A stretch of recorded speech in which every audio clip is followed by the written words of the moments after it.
Hello नमस्ते, मैं हूं Manisha. Welcome to RS only. और Saturday is Rajasthan weekly current affairs day. ठीक है। आपको लग सकता है कि कुछ फैक्चुअल न्यूज़ नहीं है, मतलब डेटा याद करना है, नंबर्स याद करने हैं, डेट्स याद करनी है, ऐसा कुछ भी नहीं है। आज की न्यूज़ बहुत एनालिटिकल और बहुत ही ज़्यादा आपके डिस्क्रिप्टिव क्वेश्चंस के रिलेवेंस के लिए हैं। ठीक है। दूसरी चीज़, एक न्यूज़ है जो रिपीट हो रही है। वो रिपीट इसलिए हो रही है क्योंकि पिछली न्यूज़ में, पिछले जो वीक में मैंने न्यूज़ कवर करी थी उसमें मैंने उसको ढंग से एक्सप्लेन नहीं किया था। मैंने आपको बोला भी था कि अपन शॉर्ट में देख रहे हैं, मैं नेक्स्ट क्लास में इसको इन ग्रेट डिटेल अपन इसको एड्रेस करेंगे, तो वो न्यूज़ भी आज इंक्लूडेड है। ठीक है, स्टार्ट करते हैं। सबसे पहली न्यूज़ देखते हैं डिजिटल ट्विंस वाली। क्या हुआ है, राजस्थान में डिजिटल ट्विन इनिशिएटिव लिया जा रहा है। किस चीज़ का इनिशिएटिव लिया जा रहा है? एआई और मशीन लर्निंग को यूज करेंगे इलेक्ट्रिसिटी ग्रिड को मेंटेन करने में, इलेक्ट्रिसिटी डिस्ट्रीब्यूट करने में, इलेक्ट्रिसिटी लोगों के बीच में डिवाइड करने में। ठीक है। इस चीज के लिए जो इलेक्ट्रिसिटी का जितना भी काम होता है डिस्कॉम्स का, उस जगह पे एआई और मशीन लर्निंग को यूज किया जाएगा ताकि इलेक्ट्रिसिटी की वेस्टेज कम हो, मेंटेनेंस ठीक से की जा सके, कोई फॉल्ट आने वाली है तो उसको प्रिडिक्ट करा जा सके विद ग्रेट एक्यूरेसी, और उसको टाइमली एड्रेस किया जा सके ताकि वेस्टेज ना हो, इलेक्ट्रिसिटी लॉस ना हो और लोगों को भी बेनिफिट रहे। क्रक्स ऑफ द न्यूज यही है। ठीक है। अब थोड़ा सा इसको डिटेल में देखते हैं। यही कर रहे हैं, यही होता है और यही होएगा। ठीक है। राजस्थान पहला स्टेट बनने वाला है जिसमें हम डिजिटलाइज कर देंगे, ट्रांसफॉर्म कर देंगे इलेक्ट्रिसिटी डिस्ट्रीब्यूशन सिस्टम को। कैसे कर देंगे? स्मार्ट ग्रिड के तरीके से करेंगे। और इसको कह क्या रहे हैं? इसको कह रहे हैं digital twin. AI, machine learning और इलेक्ट्रिसिटी, तो ये दोनों जो चीजें हैं ना, ये मिलके डिजिटल ट्विन कहला रही हैं। ठीक है। ओके। उसके बाद में this will increase the efficiency and will provide real time information. जैसे मैंने रियल टाइम इन्फॉर्मेशन, आपको इन्फॉर्मेशन प्रोवाइड करेगी। एआई से ज्यादा स्मार्ट कुछ नहीं है। ठीक है। मैं आपको हर क्लास में बोला है मैंने, एआई बहुत ज्यादा इंपॉर्टेंट है। लगभग हर तरीके की नए गवर्नमेंट इनिशिएटिव्स जो हैं, स्कीम्स हैं, चाहे वेलफेयर पॉलिसीज हैं, कुछ भी हैं, उनके अंदर एआई का पार्ट किसी ना किसी तरीके से यूज हो रहा है।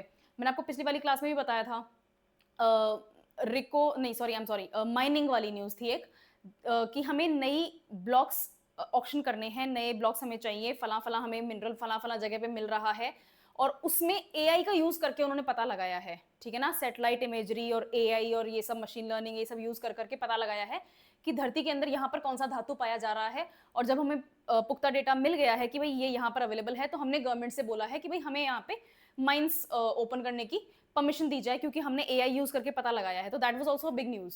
ठीक है। मैंने डिटेल इसलिए नहीं दी बिकॉज मैं आपको आइडिया देना चाहती हूँ कि किस तरह से एआई का यूज कर रहे हैं। तो यहाँ पर भी एआई का यूज हो रहा है। तो एआई आपके लिए न्यूज में रहने वाला है और एआई ऑलमोस्ट हर सेक्टर में इंपॉर्टेंट है। ठीक है। उसके बाद में हाँ, एक चीज इंपॉर्टेंट, कुसुम स्कीम। कुसुम स्कीम यहाँ पर सिर्फ इसलिए मेंशन है क्योंकि कुसुम स्कीम का यहाँ पर इतना ही काम है, इलेक्ट्रिसिटी डिस्ट्रीब्यूशन। ठीक है। Kusum, this electricity generated under Kusum scheme will be provided to farmers themselves instead of being used by the grid। तो आप डिस्कॉम को, ग्रिड को वापस वो बची हुई इलेक्ट्रिसिटी बेच रहे हो या छोड़ रहे हो या वो वेस्टेज में जा रही है, उसकी बजाय फार्मर्स को ही वो इलेक्ट्रिसिटी वापस यूज करने दी जाए। ठीक है। तो कुसुम स्कीम आपके लिए सेपरेटली इंपॉर्टेंट है। अब कुसुम स्कीम भारत सरकार की स्कीम है, ये आपके लिए इंपॉर्टेंट है इलेक्ट्रिसिटी के लिए, ये आपको अलग से पढ़नी है। मैं उसको एक्सप्लेन नहीं कर रही, कुसुम स्कीम के साथ में इसको अलाइन किया जा रहा है, मैंने यही मेंशन किया। ठीक है। एआई, मशीन लर्निंग और जियो स्टैटिक को यूज किया गया है। सभी सिस्टम, सारे सिस्टम को जियो टैग कर दिया गया है। ठीक है। और हाँ, दो चीजें इंपॉर्टेंट है आपके लिए, पायलट प्रोजेक्ट्स कहां कहां पे स्टार्ट किया जा रहा है। जयपुर डिस्कॉम में आने वाले 3 एरियाज, कौन से? कोटपुतली, भिवाड़ी और अलवर। ठीक है। ये तीनों ईस्टर्न राजस्थान का पार्ट हैं, कोटपुतली, भिवाड़ी और अलवर। ये तीनों जयपुर डिस्कॉम का ही डिवीजन में, जयपुर डिस्कॉम के ही डिवीजन में आते हैं। और यहाँ पर इस एआई डेटा को, मशीन लर्निंग को यूज किया जाने वाला है। यहाँ पर पायलट प्रोजेक्ट रन किया जाएगा। इसके अलावा ये जो प्रोजेक्ट है और कहाँ कहाँ लॉन्च किया जाएगा? टोंक, दौसा, जयपुर नॉर्थ और जयपुर साउथ। और इसके अलावा इनके बाद में नेक्स्ट नंबर पे किसका आने वाला है, कहाँ लॉन्च किया जाएगा? अजमेर और जोधपुर डिस्कॉम भी इसको इंप्लीमेंट करेंगे। ठीक है। तो जयपुर में पायलट प्रोजेक्ट कहाँ रन हो रहा है? कोटपुतली, भिवाड़ी और अलवर। ठीक है। उसके बाद में जयपुर में कहाँ कहाँ पे इसको इंप्लीमेंट किया जाएगा, जो कि जयपुर डिस्कॉम में ही आते हैं? टोंक, दौसा, जयपुर नॉर्थ और जयपुर साउथ। और जब जयपुर डिस्कॉम का ये पूरा काम हो जाएगा तो उसके बाद में कौन इसको इंप्लीमेंट करेगा? अजमेर और जोधपुर डिस्कॉम। ठीक है। इसके बाद में आपको पढ़ना है कि ये डिस्कॉम वाला जो काम है ये किसके साथ में पार्टनर करने वाले हैं। एक एनजीओ है, global energy alliance for people and planet के नाम से, उस एनजीओ के साथ में ये काम ये मिलके करने वाले हैं। और ये एनजीओ यूनाइटेड स्टेट्स के रॉकफेलर फाउंडेशन के साथ में एफिलिएटेड भी है। इसकी सिग्निफिकेंस क्या है, क्यों हो रहा है ऐसा, मतलब इस न्यूज को इंपॉर्टेंट क्या बनाता है, ये आपके एग्जाम पॉइंट ऑफ व्यू से है ये वाला पोर्शन। ये पहला इंडिया का पहला पायलट प्रोजेक्ट है और इससे पता चलता है कि हम राजस्थान को पावर सेक्टर में एक लीडिंग पोजीशन देना चाहते हैं। ठीक है, गवर्नमेंट का जो पुश है स्मार्ट ग्रिड वाला और digital India initiative, digital India किस लिए आएगा, एआई और मशीन लर्निंग के कारण, और स्मार्ट ग्रिड क्यों आएगा, कुसुम स्कीम के कारण। ठीक है ना, तो इन दोनों का पॉइंट जुड़ गया, गुड। और ये क्या है, नेशनल लेवल हमारे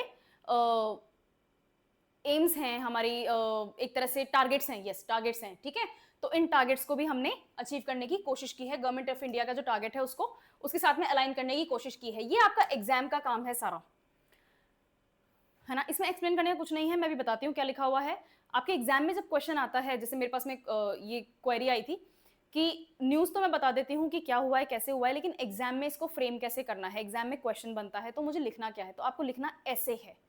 ठीक है, सबसे पहली चीज, स्मार्ट ग्रिड प्लेटफॉर्म बनाए जा रहे हैं। स्मार्ट ग्रिड प्लेटफॉर्म क्या होते हैं, जो कि ग्रिड को एनहांस करेंगे, उसकी एफिशिएंसी, उसकी परफॉर्मेंस और उसके मेंटेनेंस को प्रिडिक्ट करने के लिए।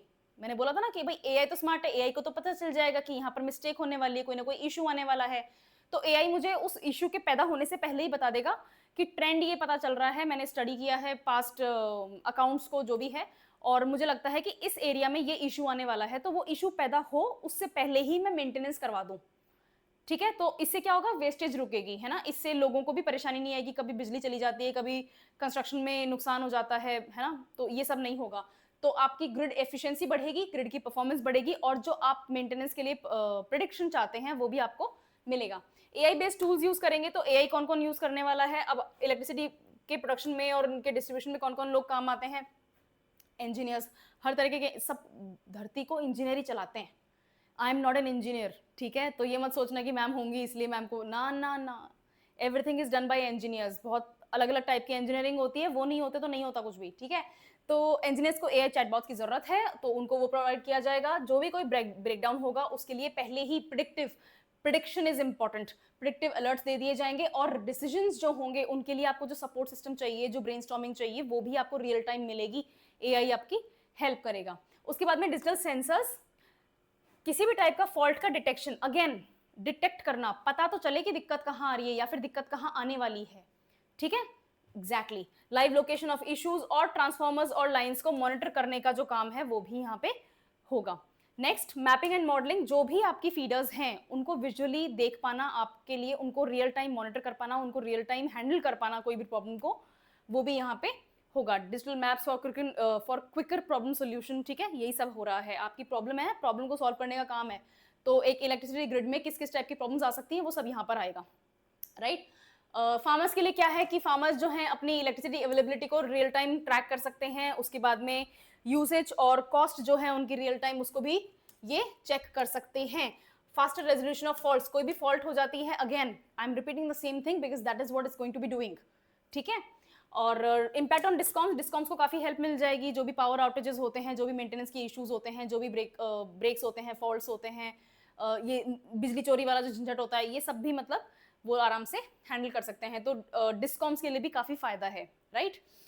ये losses, aggregate technical and commercial loss, तो कमर्शियल लॉस बिजली, अगर आपकी बिजली लैप्स हो रही है, बिजली वेस्ट हो रही है, तो उसको अगर आप रोक पाएंगे तो आपको कमर्शियल लॉस नहीं होगा, और टेक्निकल लॉस का मतलब यही होता है कि आपकी बिजली लूज हो रही है, राइट, वेस्टेज हो रही है, तो वो सब नहीं होगा। नेक्स्ट, राजस्थान पुलिस ने राजस्थान फैक्ट्री अमेंडमेंट एक्ट आया है 2025 का। इसमें क्या है, जो लोग फैक्ट्रियों में काम करते हैं उनका एक क्लॉक शेड्यूल होता है, भाई आप 9 बजे एंटर करोगे और शाम को XYZ टाइम तक आप वहां पर काम करोगे, आपको इतने ब्रेक्स मिलेंगे, इतने इतने देर का ब्रेक मिलेगा, अगर आप ओवर टाइम करते हैं तो आपको कितने पैसे मिलेंगे उस ओवर टाइम के। ओवर टाइम भी यूं नहीं है कि मैं तो घर की लाइफ ही खत्म कर दी है, मैंने बस पैसा कमाने के लिए मैं ओवर टाइम ही करे जा रही हूँ, उसके ऊपर भी लिमिटेशंस हैं।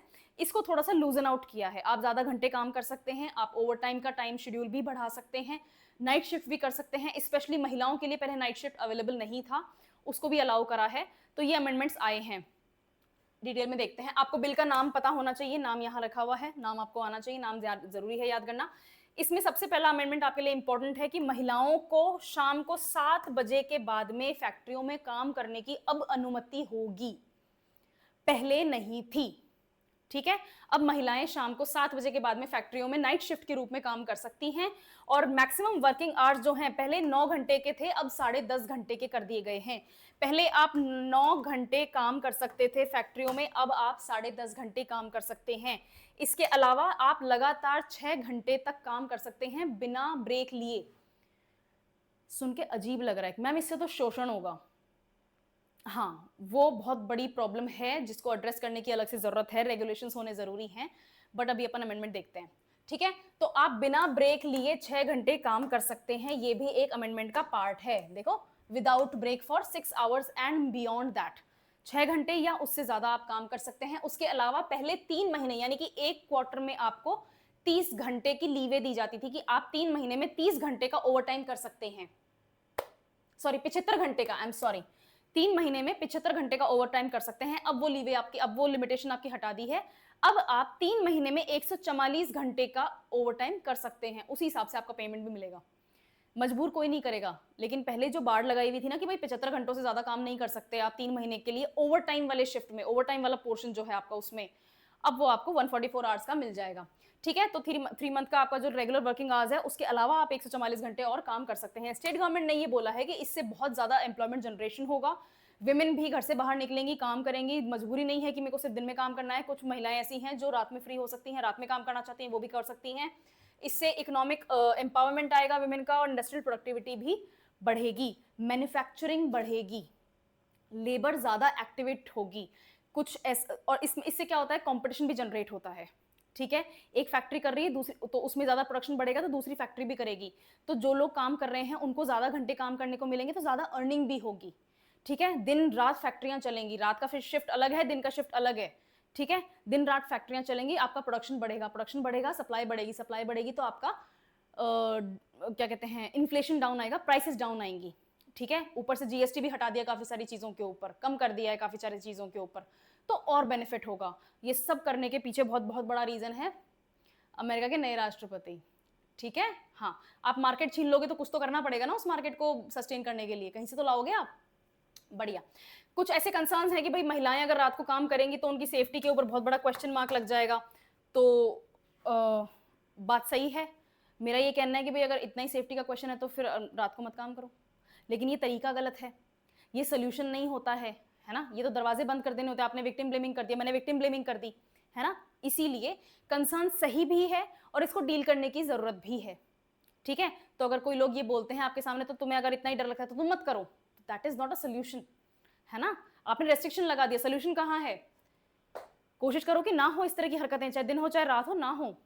ओके, अब अगेन ये वाला पोर्शन आपका एग्जाम पॉइंट ऑफ व्यू से इंपॉर्टेंट है। कॉन्टेक्स्ट क्या है कि फैक्ट्री एक्ट जो है वो वर्किंग आवर्स को, कंडीशंस को और सेफ्टी स्टैंडर्ड्स को रेगुलेट करता है, गवर्न करता है देश में, उसको अमेंड किया गया है। यानी कि आपकी वर्किंग आवर्स को चेंज किए गए हैं, आपकी वर्किंग कंडीशंस को चेंज की गई हैं, और आपके सेफ्टी स्टैंडर्ड्स को भी बेटर किया गया है। उसके अलावा पहले का जो लॉ था वो विमेन को रेस्ट्रिक्ट कर रहा था कि आप नाइट शिफ्ट नहीं कर सकते, मैं आपको पहले ही बता चुकी हूँ, अब वो अमेंडमेंट से चेंज हो गया है। सेकंड पॉइंट, प्रोविजंस, बिल में प्रोविजन 7 बजे के बाद में महिलाएं काम कर सकती हैं फैक्ट्री में, पूरी रात काम करो, चाहे 4 घंटे काम करो, चाहे कितना भी करो, 7 बजे की जो बाढ़ थी वो आपकी हट गई है। फ्लेक्सिबिलिटी शिफ्ट कर दी गई है कि 6 घंटे का जो टाइम स्लॉट है वो वर्कर्स अडॉप्ट कर सकते हैं, एक्सेप्ट कर सकते हैं, और 6 घंटे के टाइम स्लॉट के हिसाब से उनको शेड्यूलिंग भी प्रोवाइड की जाएगी। ओके, उसके बाद में कंसर्न्स, हाँ, इनका ये सबसे बड़ा कंसर्न है सेफ्टी वाला, कि आप, ठीक है, अच्छी बात है, आप महिलाओं को रेस्ट्रिक्ट नहीं कर रहे हैं, उनको काम करने का अधिकार मिल रहा है, अपॉर्चुनिटी मिल रही है, उनको एक चांस मिल रहा है, राइट, लेकिन सेफ्टी भी तो प्रोवाइड करनी पड़ेगी भाई। क्राइम जो होता है वो सरकार के खिलाफ होता है ना। जैसे कोई भी क्रिमिनल केस होता है तो उसमें क्या होता है, so and so versus the state. ठीक है, तो स्टेट जो है ना, स्टेट की जिम्मेदारी होती है मुझे सेफ्टी प्रोवाइड करे, वो कहाँ है, राइट। ओके, दूसरा, वर्क प्लेस इंफ्रास्ट्रक्चर।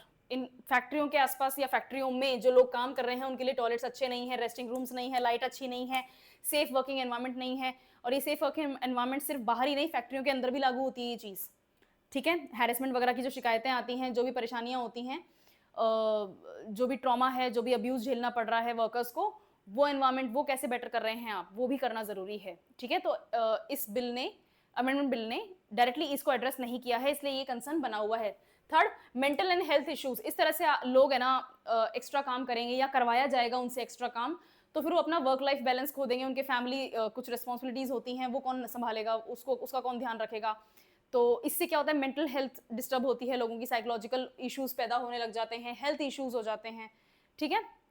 एक फिजिकल एक्टिविटी वाला जो टाइम है ना वो कम हो जाएगा, फिर लोग ज्यादा घंटे काम करेंगे, तो जो लोग कुछ ना कुछ फिजिकल एक्टिविटी कर रहे थे बेसिक अपनी हेल्थ को, फिजिकल हेल्थ को मेंटेन करने के लिए, वो पॉसिबल नहीं होगा, तो वो कंसर्न बना हुआ है। इकोनॉमिक और सोशल इंप्लीकेशंस क्या है इसकी, भाई फीमेल वर्क प्लेस जो है वो पार्टिसिपेट करेंगी तो इकोनॉमिक इंपैक्ट तो बहुत जोरदार है, ठीक है, अच्छा पेमेंट होगा, इकोनॉमिक इंडिपेंडेंस बढ़ेगी लोगों में, लेकिन इसका नेगेटिव ये है कि risk of exploitation and reduced work life balance. Risk of exploitation, capitalism का सबसे बड़ा प्रॉब्लम यही था, कम्युनिज्म भी कोई बहुत यूटोपियन वर्ल्ड नहीं है, बहुत खतरनाक जगह है, तो कम्युनिज्म और कैपिटलिज्म इन दोनों के कुछ ना कुछ नेगेटिव पॉइंट्स हैं, will deal with communism some other time. Capitalism का सबसे बड़ा नेगेटिव पॉइंट यही है कि आपने फैक्ट्री में वर्कर्स को वर्कर्स ना समझ के मशीन समझ लिया, ठीक है, वो एक्सप्लॉयटेशन का रिस्क अब यहां पर बन गया है, क्योंकि जैसे ही आपने कितने घंटे काम करने हैं वाली जो लिमिट है उसको हटाया है, उसी सेकंड आपने एम्प्लॉयर को, जो आपकी फैक्ट्री का मालिक है ना, उसको ये अधिकार दे दिया कि अब वो आपको काम करवाएगा आपसे, ठीक है, राइट। लोगों को अवेयरनेस नहीं होती है तो फिर उनका पेमेंट वगैरह के ऊपर भी बहुत ज़्यादा क्वेश्चन हो जाता है, इसमें करप्शन के चांसेस भी बहुत ज़्यादा बढ़ जाते हैं। एक्सप्लॉयटेशन में आपको बता ही चुकी हूँ, हैरेसमेंट हो जाता है, ठीक है, कि अच्छा तुझे एक्स्ट्रा काम नहीं करना है, 3 घंटे और काम करना पड़ेगा, जैसे 9 घंटे का काम था पहले, अब 10.5 घंटे का है, पर मैं तो 9 घंटे ही करना चाहती हूँ, लेकिन मेरा एम्प्लॉयर का बोलेगा मुझे कि 10.5 घंटे का फैक्ट्री का काम है, तुझे करना है तो कर, वरना छोड़ के चली जा, तो मेरा तो नुकसान हो गया ना। ये एक्सप्लॉयटेशन का पार्ट होता है, ठीक है, गुड़िया। नेक्स्ट देखते हैं, ठीक है, जयपुर पुलिस ने लॉन्च करी है सशक्त नारी जिम्मेदारी हमारी करके एक कैंपेन। इस कैंपेन में क्या है, महिलाएं जो कैब्स यूज कर रही हैं, है ना, कंपनियों वाली है ना, ओला उबर चल रही हैं आजकल बहुत ज्यादा, राइट, आपने कैब यूज करी है, लेकिन कैब में बहुत ज्यादा ऐसे केसेस आए हैं जहां पर किसी ना किसी तरीके से हैरेसमेंट किया गया है, असॉल्ट किया गया है, राइट। तो दो चीजें महिलाओं को, या जो भी कैब यूज कर रहा है, सिर्फ नारी नहीं, ये लड़कों के लिए, पुरुषों के लिए भी है, और ये मेरी तरफ से आपको एक्स्ट्रा इन्फॉर्मेशन है कि आपके लिए भी है, if you are a man watching this, it's for you also. आपको एक पैनिक बटन नाम की सर्विस प्रोवाइड की जाएगी। प्रॉब्लम सबसे बड़ी ये है कि एक पैनिक बटन पीछे वाली सीट के ऊपर नहीं है, ये आगे वाली सीट के ऊपर है। जब आप कैब यूज करते हैं तो आप कहाँ बैठते हो, पीछे बैठते हो ना, बस यही गड़बड़ हो गई। खैर, तो एक तो आपको पैनिक बटन प्रोवाइड किया जाएगा, दूसरा डैश कैम्स और डोर कैम्स लगाए जाएंगे, ठीक है, इस तरीके के आपके डैश कैम्स लगाए जाएंगे, जिससे कैब के अंदर होने वाली एक्टिविटीज को भी देखा जा सकता है, और कैब के आसपास ऑन रोड एक्टिविटीज जो हैं, बाहर की एक्टिविटीज जो हो रही हैं, उनको भी देखा जा सकता है। तो आपको प्रोटेक्शन दी गई है, सेफ्टी प्रोवाइड करने के लिए स्टेप्स लिए हैं सरकार, राजस्थान पुलिस ने, जयपुर पुलिस ने, ठीक है, जयपुर पुलिस ने, I am sorry, not Rajasthan police. तो डैश कैम्स और पैनिक बटन्स दिए गए हैं, इसमें यही है। अब इसमें कोई भी अलर्ट आता है, कोई भी किसी भी टाइप का, आपने जैसे मान लीजिए पॉसिबल हो गया आपके लिए और आपने आगे झुक के वो पैनिक बटन प्रेस कर दिया, तो उसका अलर्ट आपके पास, आपका जाएगा राजकॉप ऐप के ऊपर, और फिर जैसे ही नेक्स्ट कोई सर्किल आएगा, कोई चौराहा आएगा या कोई ऐसी जगह आएगी जहां पर पुलिस पॉसिबल है मिलना, तो वहां पर कैब ड्राइवर को धर लिया जाएगा, ठीक है, बढ़िया। फेज 1 है जिसमें 255 डैश कैम्स लगाए जाएंगे, और टोटल जयपुर में 10,000 डैश कैम्स लगाने का इनका, यहाँ नहीं लिखा हुआ क्या, नेक्स्ट पे लिखा हुआ होगा आई थिंक, ठीक है, 255 आपके फेज 1 के डैश कैम्स इंस्टॉल किए जाएंगे। इनसाइड और आउटसाइड एक्टिविटीज व्हीकल की देखी जा सकती हैं, विमेन पैसेंजर्स को सेफ और सिक्योर फील कराने के लिए ये स्टेप लिया है, but again it's from my side, सिर्फ विमेन का ही काम नहीं है, पुरुषों के साथ में भी हैरेसमेंट होता है, आपके लिए भी ये इंपॉर्टेंट है, राइट। पुलिस ने वेरिफिकेशन स्टार्ट किया है कैब ड्राइवर्स का और फूड डिलीवरी पर्सनल का। ये कहाँ से आ गए मैम अचानक से, भाई ये बहुत जरूरी है, आपके घर आते हैं, आपके बेल बजाते हैं, आप गेट खोलते हैं उनके सामने, घर का गेट खोल लेते हैं आप किसी स्ट्रेंजर के सामने, तो चांसेस तो है ना खतरनाक स्टेप्स होने के, राइट, तो उनको भी एक पुलिस वेरिफिकेशन उनके साथ भी किया जाएगा, ठीक है। और ये इंप्लीमेंट किसके साथ सपोर्ट में किया जा रहा है, एनजीओ, कैब कंपनीज और क्लब्स, इसको पीपीपी मॉडल में पुट कर सकते हैं अपन, ठीक है ना, पब्लिक प्राइवेट पार्टनरशिप। तो पब्लिक क्या है, गवर्नमेंट, प्राइवेट क्या है, एनजीओज और आपके कंपनीज, क्लब्स, ये सब, ठीक है। अगेन आपका एग्जाम के पॉइंट ऑफ व्यू से आपको इस न्यूज को या इस इंफॉर्मेशन को कैसे हैंडल करना है यहाँ लिखा हुआ है। कैंपेन क्या है, सशक्त नारी जिम्मेदारी हमारी नाम का एक विमेन सेफ्टी कैंपेन है जो कि जयपुर पुलिस ने स्टार्ट किया है। इसमें टेक्नोलॉजी और अकाउंटेबिलिटी को कंबाइन किया है। नेक्स्ट, डैश कैम्स और सेफ्टी फीचर्स क्या क्या है। डैश कैम्स और डैश कैम जो है वो outside the vehicle on road activity जो है और इनसाइड द व्हीकल जो है, उन दोनों एक्टिविटीज को वो रिकॉर्ड करेंगे और कंटिन्यूसली उसको मॉनिटर करा जाएगा। और राजकॉप एक्स ऐप से इसको लिंक कर दिया गया है, स्पेशली आपके पैनिक बटन को और इन इसको डैश कैम्स को, तो जो भी कोई इमरजेंसी होती है तो वहां पर अलर्ट चला जाएगा और इससे क्राइम्स में डेटरेंस देखने की हमें उम्मीद है। किस तरह का क्राइम? ये रहे हैरेसमेंट, असॉल्ट, थेफ्ट। और सिर्फ थेफ्ट ही नहीं, किसी भी टाइप की जो छीना झपटी होती है, बदतमीजी होती है, हाथ लगा दिया, बात कर ली, कोई इशारा कर दिया, किसी टाइप का कोई गंदी एक्टिविटी कर दी, ये सब इसमें इन्वॉल्व होता है। ठीक है, अब ऐसा कोई दिन नहीं जाता जब इस तरह की कोई न्यूज़ नहीं आती, तो हाँ ये बहुत ज़्यादा ज़रूरी था। नेक्स्ट, वेरिफिकेशन ड्राइव चलाई जाएगी। कैब ड्राइवर्स और फूड डिलीवरी ऐप पे जो लोग हैं उनका एक प्रॉपर बैकग्राउंड चेक किया जाएगा और वुमेन को सेफ फील कराने के लिए स्पेशली एट नाइट इसको रन किया जा रहा है। स्केल ऑफ इम्प्लीमेंटेशन 10,000 कैब्स और बाइक्स को इसमें जयपुर में रजिस्टर किया हुआ है, जो कि इसमें कवर किए जाएंगे। पहला फेज जो है वो 255 को ही कवर कर रहा है। Next, collaboration approach. आप बहुत सारी एनजीओज और कंपनीज और क्लब्स और इनके साथ में पार्टनरशिप कर रहे हैं, तो पीपीपी मॉडल है ये, है ना, पीपीपी मॉडल इन पुलिसिंग, राइट, बढ़िया। नेक्स्ट देखते हैं, राजस्थान सरकार ने रिम्स बिल पास किया है। जैसे देश में एम्स है, एम्स हॉस्पिटल है ना दिल्ली में, तो देश में एम्स है ना, वैसे ही राजस्थान में अब रिम्स होगा।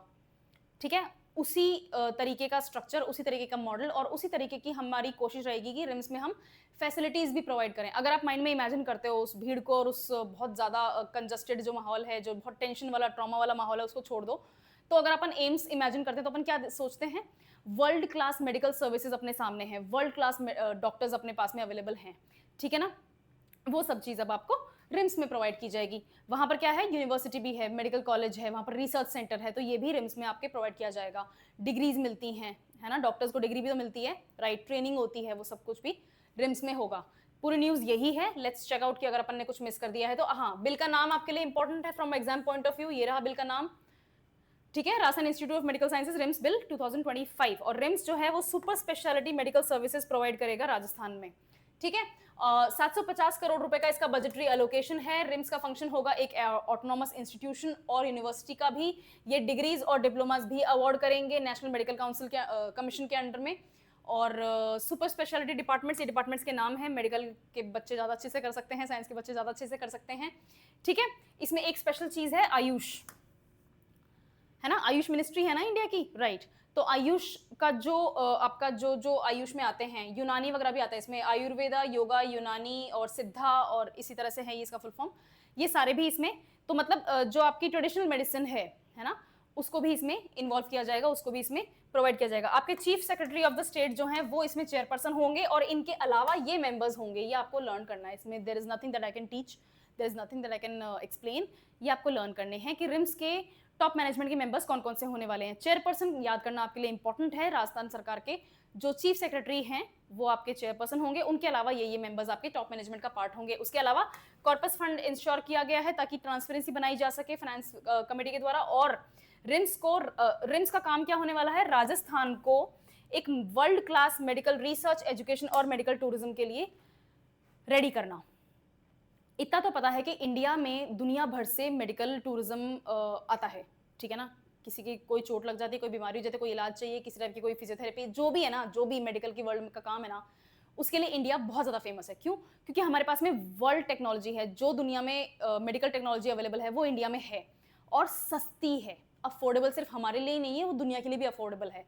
तो क्यों ना राजस्थान इसमें एक अपना अलग से नीश क्रिएट करे, उसके लिए ही रिम्स को अब लाया गया है। ठीक है, अब ये जो पॉइंट है ये एग्जैक्टली वही पॉइंट्स हैं जो मैं आपको समझा चुकी हूँ। एग्जाम में इस तरह से आपको लिखना है, ये पॉइंट्स इस तरह से डिवाइड करने हैं। ठीक है, इसकी इंपॉर्टेंस क्या है, हम apex level medical institute Rajasthan में डेवलप करना चाहते हैं मेडिकल टूरिज्म के लिए। नेक्स्ट, बजटरी एलोकेशन 750 करोड़ का इसको दिया गया है और हेल्थ इंफ्रास्ट्रक्चर के लिए इसको कमिट कर दिया गया है। ऑटोनॉमस स्टेटस है, ये खुद अपनी डिग्रीज वगैरह, खुद अपना डिप्लोमास वगैरह देंगे। यूनिवर्सिटी है, रिसर्च फैसिलिटीज है, ट्रेनिंग है, सब कुछ अवेलेबल है यहाँ पे।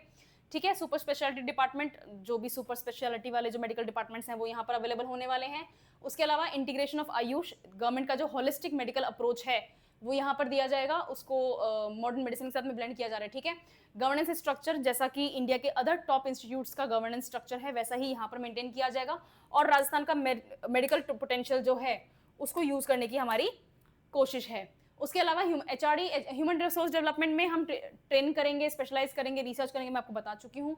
पॉलिसी एंगल क्या है, NMCR जो नेशनल मेडिकल कमीशन के जो रिफॉर्म्स हैं वो, और इंडिया का जो एक टर्शरी हेल्थ केयर जो बहुत सीनियर बहुत ही ज़्यादा मतलब डिफ़िकल्ट बीमारियां होती हैं जिनको मतलब हर कहीं जिनका इलाज नहीं मिलता, हर कहीं पे जिनका इलाज नहीं मिलता, वो भी हम प्रोवाइड करना चाहते हैं। तो इन दोनों गवर्नमेंट ऑफ इंडिया का जो एक ड्रीम है ना, जो एम्स हैं, जो हमारी टारगेट्स हैं, उनके साथ में अलाइन करने की कोशिश है। उसके अलावा फ्यूचर इम्पैक्ट आपको सबको पता है कि मतलब छोटी मोटी बीमारी हो जाती है और वो थोड़ा सा कुछ ज़्यादा गलत अगर रूप ले लेती है तो आपको दिल्ली भागना पड़ता है, एम्स जाना पड़ता है, सफदरजंग जाना पड़ता है, वो सब आपको ना करना पड़े। और जयपुर में भी SMS आपको ना जाना पड़े, उससे बेटर है कि रिम्स के जो ब्रांचेस हों, जो रिम्स हैं, वहाँ पर आप अपना इलाज करा सकें, आपको best of the best health care provide की जा सके। फिर है राजस्थान में टूरिज्म सर्किट्स हैं। कितने सर्किट हैं?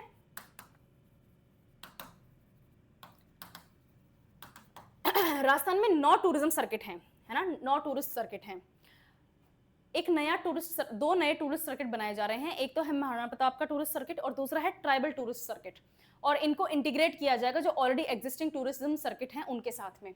100 करोड़ के इनके फंड बनाए गए हैं। महाराणा प्रताप का जो टूरिज्म सर्किट है उनके लिए 100 करोड़ का फंड है, और एक ट्राइबल टूरिज्म सर्किट है उसके लिए भी 100 करोड़ का फंड बनाया गया है। महाराणा प्रताप का जो टूरिज्म सर्किट है वहां पर ये जगह कवर की गई हैं: छावंड, हल्दीघाटी, गोगुंडा, कुंभलगढ़, देवायर और उदयपुर।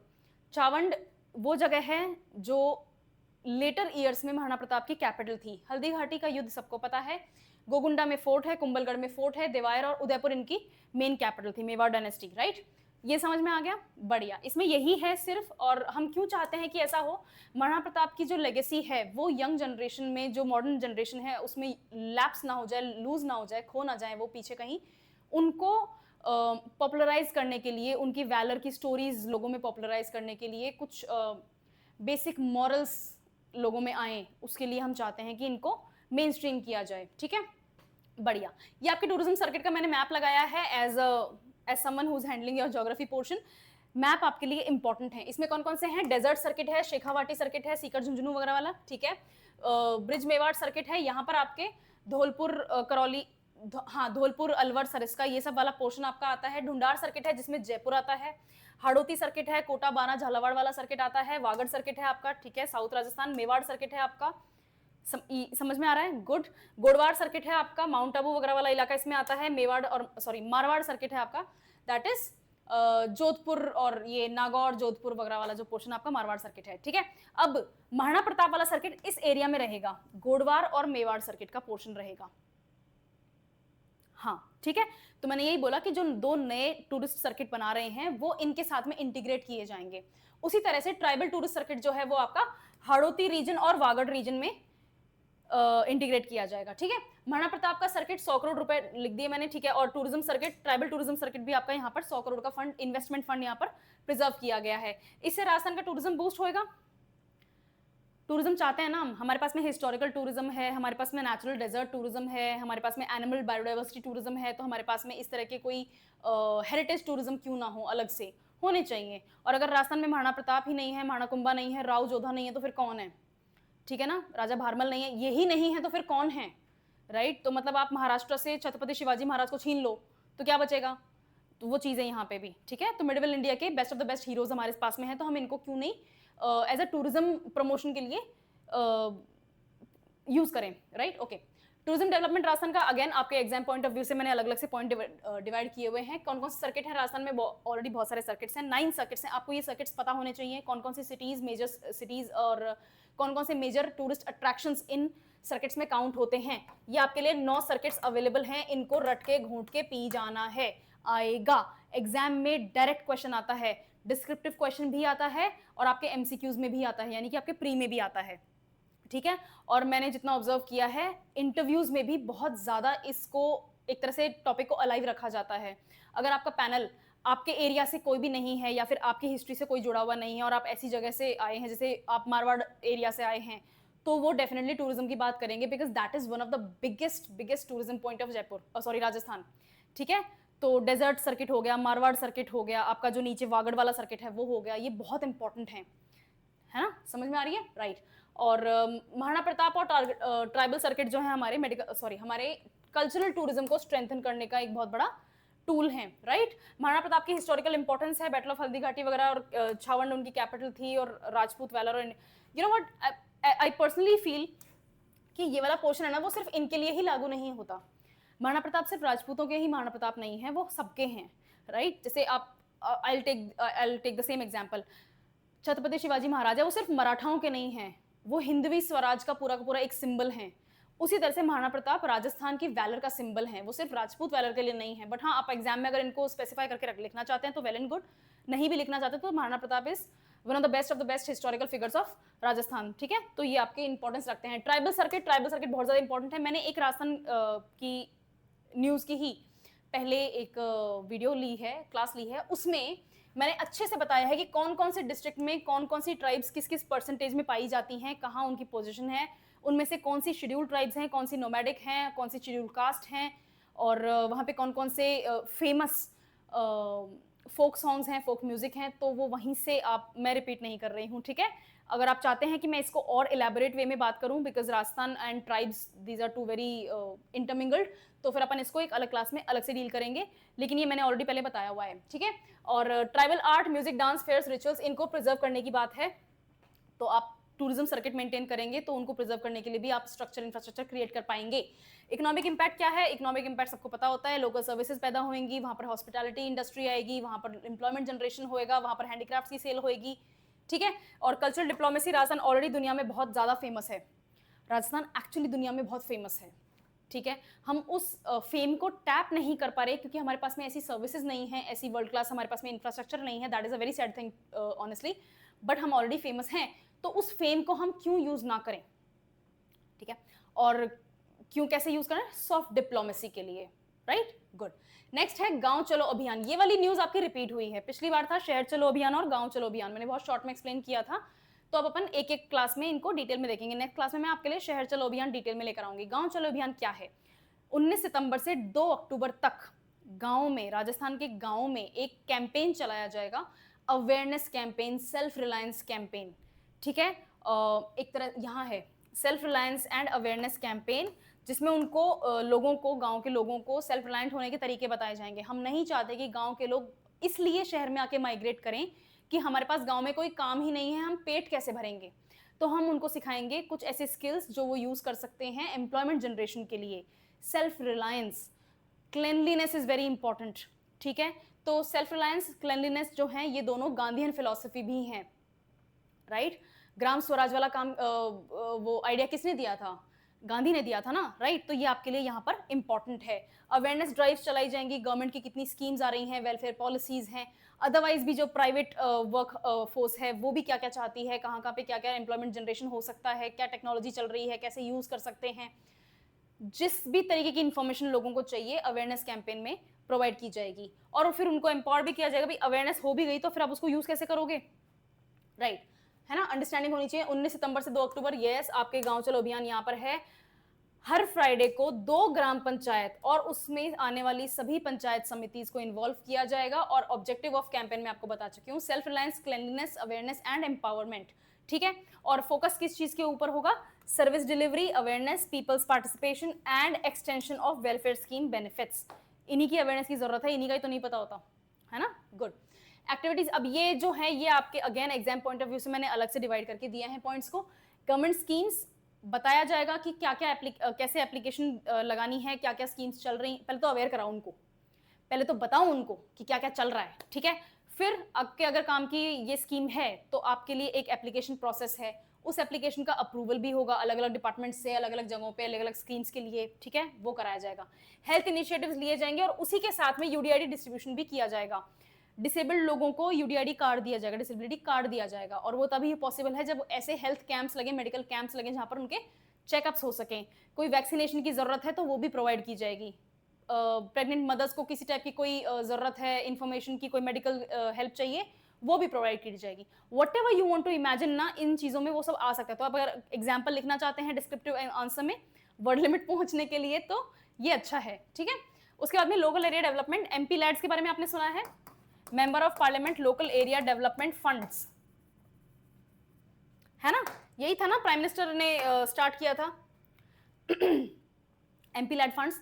तो ये किस लिए आए थे, जो भी एमपीज और एमएलएज हैं एरिया के, उनके एरियाज में क्या क्या डेवलपमेंट है, उनके फंड्स कैसे यूटिलाइज हो रहे हैं, कहाँ और यूटिलाइज हो सकते हैं, कैसे बेटर किया जा सकता है, वो सब इनको बताया जाएगा, यूज किया जाएगा यहाँ पे। स्वामित्व योजना, ये स्वामित्व योजना जो है आपके प्रॉपर्टी के ऊपर होता है, इसकी मैं अलग से वीडियो लेकर आऊंगी। ये योजना बहुत इंपॉर्टेंट है ना। सैटेलाइट और डिजिटल तरीके से, डिजिटल माध्यम से आपको बताया जाएगा कि लैंड कौन सी कहाँ तक है, कितना है, सब पट्टे वगैरह सब रिवाइज होने वाली बात है। It's actually a very detailed thing. तो यहाँ पर अपन सिर्फ इसको इतना ही समझेंगे कि स्वामित्व योजना भी यहाँ पर कवर की जा रही है। दीनदयाल उपाध्याय गरीब मुक्त Gram Yojana, BPL families 10,000 villages में एक तरह से सर्वे की जाएंगी, है ना। और नए हो सकता है बीपीएल डेफिनेशंस भी लाए जाए। इंफ्रास्ट्रक्चर को इंप्रूव करने की बात की जाएगी, इलेक्ट्रिसिटी, रोड्स, यही है, यही दोनों हैं जो नहीं है। वाटर है, सैनिटेशन है, सीवेज है, कनेक्शंस हैं, ये सब जो है ना, ये प्रोवाइड करने की बात की जाएगी। एग्रीकल्चर सपोर्ट, अगर गांव है तो एग्रीकल्चर की बात करें बिना अपन रह नहीं सकते, राइट। तो सीड मिनिकेट्स भी डिवाइड किए जाएंगे, बट ये पॉइंट इतना इंपॉर्टेंट नहीं है। पॉइंट इंपॉर्टेंट ये है कि एग्रीकल्चर के वर्ल्ड में, इंडिया में बहुत सारी स्कीम्स चल रही हैं, बहुत सारी पॉलिसीज चल रही हैं, राइट, गुड। तो उसके बारे में उनको सपोर्ट प्रोवाइड किया जाएगा। क्लेanलीनेस के बारे में बताया जाएगा, सैनिटेशन ड्राइव्स चलाई जाएंगी, ट्री प्लांटेशन ड्राइव्स चलाई जाएंगी, और क्या कहते हैं, इससे पोल्यूशन भी कंट्रोल आएगा। तो एनवायरमेंट वाला पोर्शन हो गया ट्री प्लांटेशन से, और सैनिटेशन ड्राइव्स वाला पोर्शन हो गया क्लेanलीनेस के लिए, ओके। और सिटीजन सर्विसेज, जो भी कास्ट सर्टिफिकेट हैं, इनकम सर्टिफिकेट हैं, जो भी रिन्यूअल प्रोसेसेस होते हैं, वो सब भी किए जाएंगे। ये अगेन आपके डिस्क्रिप्टिव क्वेश्चंस के लिए है, from a different point of view. Gandhian philosophy मैं आपको पहले ही बता चुकी हूँ, 19 सितंबर से 2 अक्टूबर तक है। तो 2 अक्टूबर को क्या आता है, गांधी जयंती आती है। तो गांधीयन फिलोसफी को अलाइन करने वाला पॉइंट आप यहाँ लगा सकते हैं।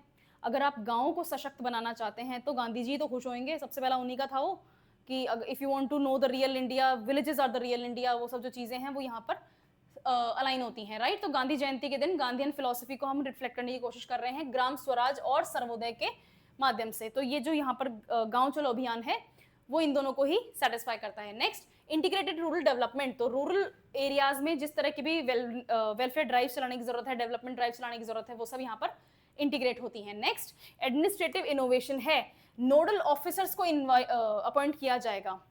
हर फ्राइडे को 2 पंचायत और पंचायत समिति, सभी पंचायत समितिज बैठने वाली हैं, तो उनको, उनके ऊपर टॉप पे बैठेगा कौन, जो इन सबको मैनेज करेगा, नोडल ऑफिसर्स होंगे, तो इनका अपॉइंटमेंट होगा। और ये इंश्योर करेंगे कि अकाउंटेबिलिटी हो, यानी कि जिम्मेदारी दी जाए, सॉरी जवाबदेही दी जाए, हिंदी इज वीक। मॉनिटर किया जाए कि क्या क्या एक्टिविटीज हो रही हैं, और जो भी सर्विसेज आपको डिलीवर करनी है उनको फास्ट ट्रैक किया जाए। यूं नहीं कि 6 महीने बाद हो जाएगा तुम्हारे पास में, ऐसा नहीं, ठीक है ना।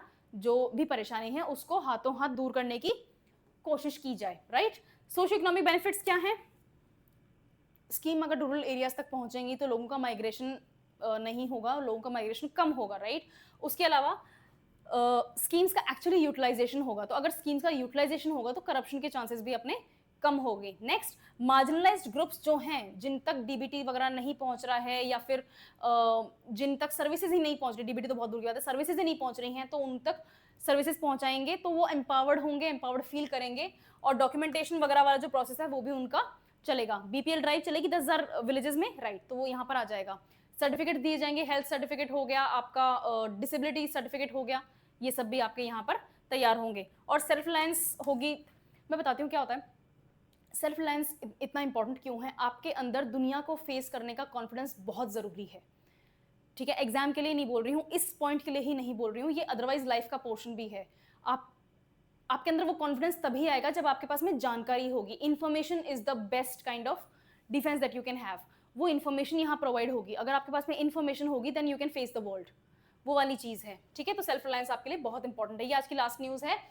रिको और एनबीसीसी मिलकर राजस्थान में, जयपुर में टू बी एक्यूरेट, जयपुर में मंडपम और दूसरे एलाइड प्रोजेक्ट्स को स्टार्ट कर रहे हैं। एक एमओयू साइन हुआ है, और राजस्थान में, सॉरी जयपुर में एक जगह है B2 बाईपास नाम से, इसके पास में एक एरिया है मानसरोवर नाम से।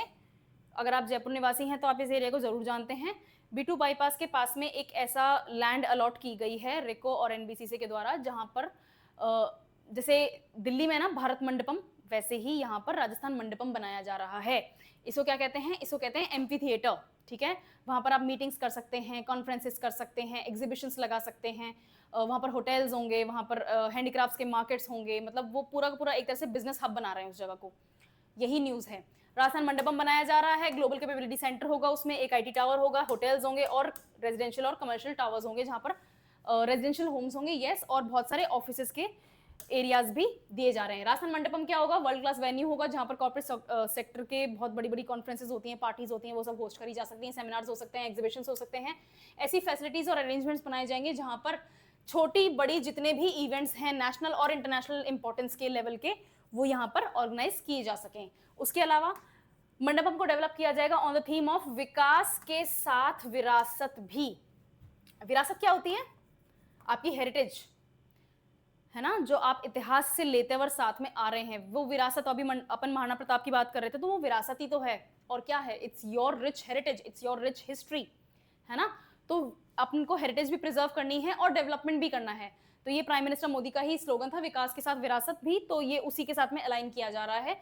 जयपुर में है और कॉन्फ्रेंस टूरिज्म के नाम पर अपन जयपुर को वर्ल्ड के मैप पे लाना चाहते हैं, जैसे दिल्ली है भारत मंडपम के लिए। हाँ ठीक है, ओके। G20 समिट हुई थी ना, प्राइम मिनिस्टर की बहुत सारी फोटोज आई थी, वो पीछे एक सन टेम्पल वाला जो व्हील था उसके साथ में, वो भारत मंडपम में ही है। उसी के लेवल का, उसी के पॉइंट ऑफ व्यू से अपन इसको डेवलप कर रहे हैं। कमर्शियल और सोशल इवेंट्स के अलावा आर्ट, कल्चर, टूरिज्म, ये सब भी है।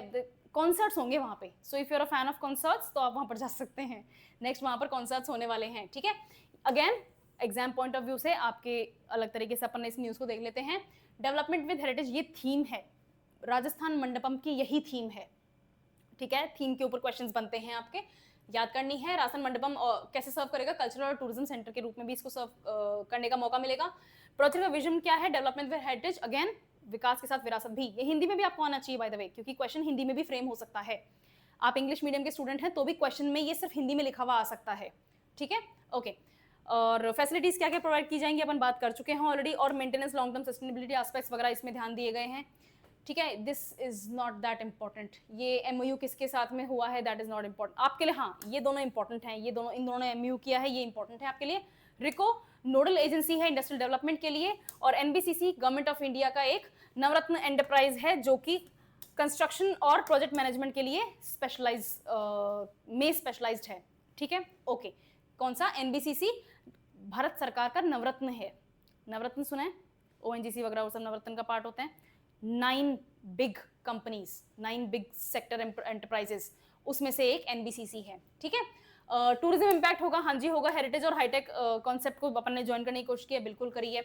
आज की न्यूज़ कंप्लीट हो गई है। आज अपन ने जो भी न्यूज़ देखी है ना, अगेन इन न्यूज़ में बहुत ज़्यादा फैक्ट्स थे नहीं, सिवाय महाराणा प्रताप वाले और गांव चलो अभियान वाले, राइट। तो ये आपको फैक्ट्स के बेसिस पे फैक्ट्स याद करने हैं, लेकिन न्यूज़ तो इंपॉर्टेंट है। तो नोट्स बनाओ, अच्छे से नोट्स बनाओ, और मैं नोट्स बनाना सिखाऊंगी आपको, अलग अलग सब्जेक्ट्स के अलग अलग टॉपिक्स के नोट्स कैसे बनाते हैं। और अगर उसके हिसाब से बनाना है तो बढ़िया, आपको अगर खुद अपने हिसाब से अपने नोट्स बनाना पसंद है तो बनाओ, लेकिन करंट अफेयर्स करने हैं, okay. I will see you in the next class.